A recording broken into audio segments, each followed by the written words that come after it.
As many of you know, last week a winter storm hit a lot of the Midwest. To my excitement, the snowfall left enough snow around last weekend for my girls and I to make snowmen. But that's not all we were able to do.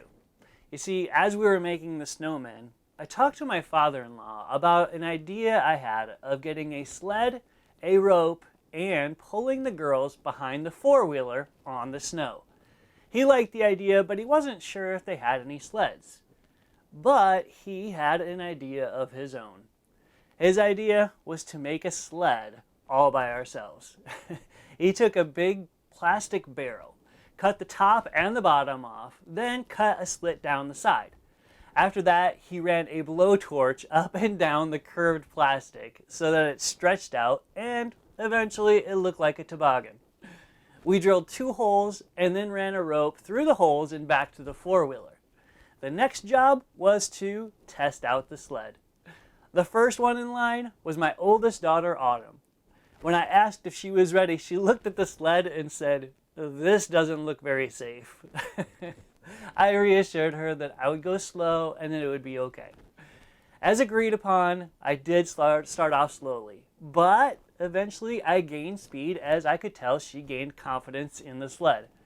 After the ride was over, I asked Autumn how she liked it. She said, "It still doesn't seem very safe, but it was a lot of fun." That statement really made me laugh because it was very true. The reality is that in life, we want everything to be safe, don't we?